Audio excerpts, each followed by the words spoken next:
Makanya Pak Budi, sekolah yang tinggi atau minimal S3 kayak saya biar dapat kerjaan bagus. Pak Budi mau berangkat ngegembel ya, jadi tukang kebun. Maaf Pak, tapi saya bukan mau ngegembel. Saya mau kerja Pak. Maaf nih ya Pak Budi. Kalau yang namanya kerja mah begini, rapi, wangi, ganteng. Bukannya malah kayak gitu, jelek, buluk, bau. Ih, jijik deh saya lihatnya. Ya gak apa-apa Pak Arman, yang penting kan setiap kali saya dan keluarga saya mau makan, saya dan keluarga saya gak pernah minta sama Pak Arman kan.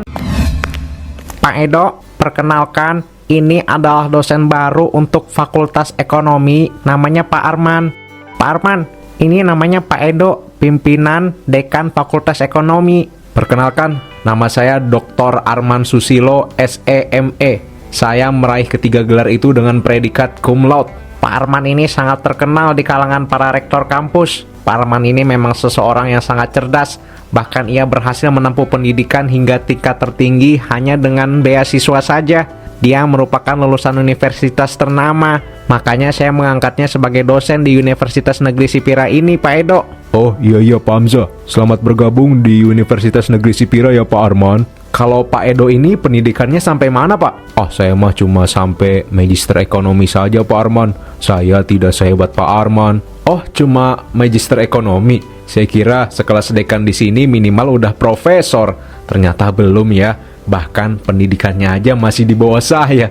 Kok bisa ya universitas ternama ini menerima dekan hanya bergelar magister? Tapi Pak Edo, emangnya nggak mau kuliah lagi biar dapat gelar yang lebih tinggi? Saya mah segini juga sudah alhamdulillah Pak. Allah berikan amanah untuk menjadi dekan di sini.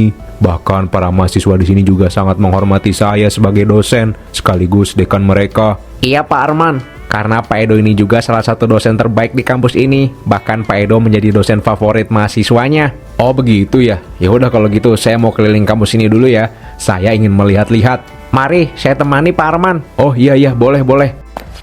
Astagfirullah, kok ada ya orang seperti itu? Sombongnya nauzubillah min zalik. Ya ampun, jauhkanlah hati hamba dari sikap seperti itu.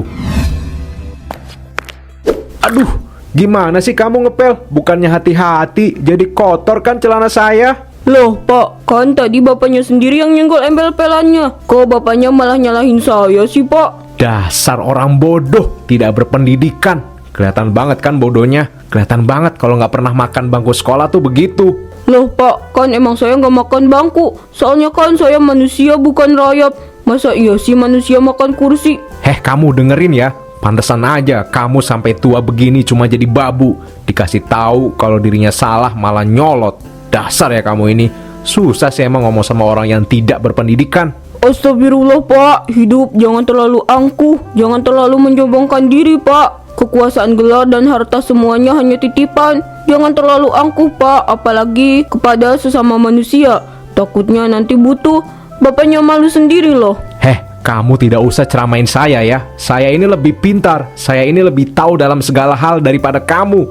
Jadi kamu tidak usah menggurui saya. Saya ini tahu lebih banyak daripada kamu. Ngerti? Astagfirullahaladzim. Ternyata pendidikan tidak menjamin adab seseorang ya. Gelar dan jabatan tinggi untuk apa jika tidak punya etika dan sopan santun dalam hidup?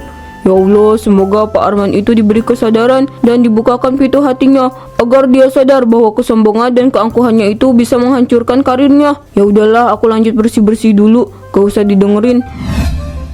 Bu, hari ini kok makanannya cuma ini aja? Emangnya uang belanja dari Bapak kurang, Bu? Enggak Pak, tadi di tukang sayur emang cuma ada ini aja. Makanya ibu cuma beli ini aja Pak. Makanya ibu tuh belanja jangan ke tukang sayur doang. Sesekali ibu belanja ke supermarket lah. Iya Pak, iya. Dasar ibu ini, kayak gitu aja harus dikasih tahu. Dari awal nikah juga kan ibu udah Bapak suruh kuliah, minimal S1 lah. Biar pemikiran kita itu nggak terlalu jomplang kayak gini Bu. Ini mah ibaratnya Bapak udah mikir ke Cina, ibu masih ketinggalan di perapatan depan tuh. Iya Pak, maaf. Udahlah, Bapak nggak mood makan. Bapak mau nongkrong aja di depan rumah. Ibu bikinin kopi ya, terus langsung anterin ke depan. Iya Pak. Gak pakai lama loh Bu, 3 menit udah bawa ke depan ya. Permisi Pak Arman. Wah, ada tukang kebun, baru pulang nih. Iya nih Pak. Makanya Pak, Harusnya sekolah itu tinggi, biar sukses kayak saya gini. Kerja nggak capek, nggak kotor-kotoran, pokoknya kerja enak, tapi duitnya gede. Kalau cuma jadi tukang kebun gini mah dapat capeknya doang. Jangan salah Pak, walaupun saya cuma tukang kebun, tapi saya harus punya pemikiran dan insting yang bagus untuk merawat kebun. Heleh, omong kosong. Jangan sok pinter kamu ya. Kalau emang kamu pintar dan punya insting yang bagus, nggak mungkin kamu jadi tukang kebun. Kalau kamu pintar, pasti hidup kamu nggak bakalan susah begini. Pak, jangan kayak gitu ngomongnya. Nggak baik, Pak. Tahu apa sih Bu? Ibu tuh nggak kuliah, jadi nggak tahu banyak. Nggak usah ikut campur deh. Pak Budi, maafkan suami saya ya Pak Budi. Pak Budi, sekarang saya tanya, apa gunanya bekerja keras tanpa pendidikan tinggi? Kamu hanya akan jadi tukang kebun selamanya. Astagfirullah, sabar. Iya Pak, tapi saya percaya setiap orang memiliki peran dan kontribusi masing-masing di masyarakat. Tak peduli seberapa tinggi atau rendah pendidikannya. Mari Pak, Bu, saya duluan ya. Nah itu tuh penyebab dia jadi miskin. Karena dia nggak mau dengar masukan dari orang lain, makanya hidupnya miskin terus. Udahlah jadi nggak mood ngopi kan. Astagfirullah, sadarkan suami hamba ya Allah. Heran deh saya sama orang-orang bodoh itu. Dikasih tahu sama saya yang jelas-jelas jauh lebih pinter dari dirinya, malah pada begitu. Pantesan aja hidupnya pada gitu-gitu aja, pada miskin, nggak ada kemajuan. Orang kalau dikasih tahu sama yang lebih pinter aja kayak gitu, ih amit-amit deh, malah pada betah jadi orang miskin. Aneh ya. Ya udahlah, ngapain juga sih mikirin rakyat jelata itu, mending tidur aja lah. Makanya Pak Budi, sekolah yang tinggi atau minimal S3 kayak saya biar dapat kerjaan bagus. Pak Budi mau berangkat ngegembel ya, jadi tukang kebun. Maaf Pak, tapi saya bukan mau ngegembel. Saya mau kerja Pak. Maaf nih ya Pak Budi. Kalau yang namanya kerja mah begini, rapi, wangi, ganteng. Bukannya malah kayak gitu, jelek, buluk, bau. Ih, jijik deh saya lihatnya. Ya gak apa-apa Pak Arman, yang penting kan setiap kali saya dan keluarga saya mau makan, saya dan keluarga saya gak pernah minta sama Pak Arman kan. Ya udah Pak Arman, saya duluan ya Pak. Selamat siang Bapak dan Ibu dosen sekalian. Kabar buruk datang kepada Universitas Negeri Sipira. Universitas ini sekarang sedang mengalami krisis keuangan yang sangat parah. Jadi saya sebagai rektor kampus ini terpaksa untuk memberhentikan beberapa dosen di sini. Kalau saya sih udah pede, saya pasti tidak akan diberhentikan. Soalnya saya ini kan dosen yang berkompeten dan juga saya ini sudah doktor loh. Maaf Pak Arman, tapi kami harus mengeluarkan Anda karena kami sudah tidak mampu untuk membayar Anda yang gajinya besar. Harga Anda terlalu mahal untuk kami Pak Arman. Soalnya kami sudah benar-benar tidak ada uang lagi. Jadi mohon maaf Pak Arman, terpaksa saya keluarkan. Saya akan menjamin Anda akan menyesal sudah mengeluarkan dosen sekompeten saya. Dasar orang-orang bodoh. Dahlah. Pak, Bapak kan udah seminggu nggak ngajar Pak. Bapak nggak ada niat apa buat cari kerja? Bukannya Bapak nggak cari kerja Bu, tapi emang belum ada kerjaannya Bu. Tabungan kita sudah habis Pak. Kita tidak bisa berbuat apa-apa lagi jika uang tabungan kita habis.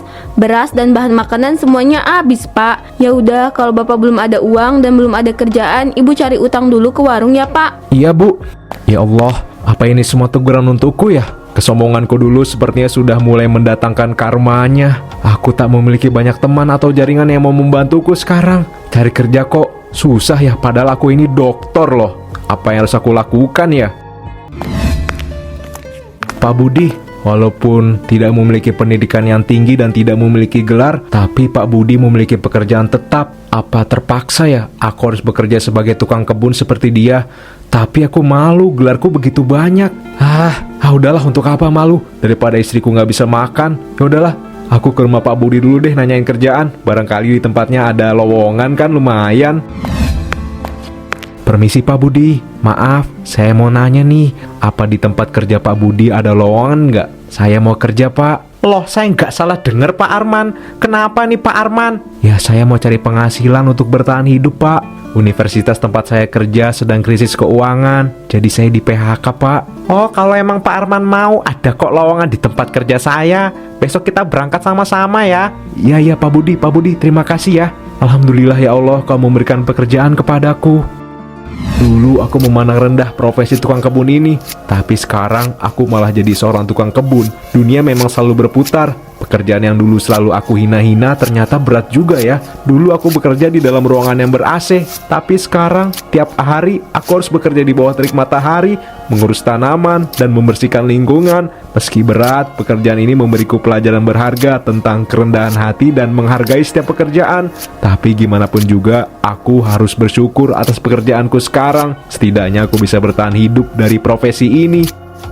Gimana Pak Arman rasanya bekerja di bawah terik matahari? Ya begitulah Pak Budi. Pak Arman, kita semua punya peran penting dalam hidup ini.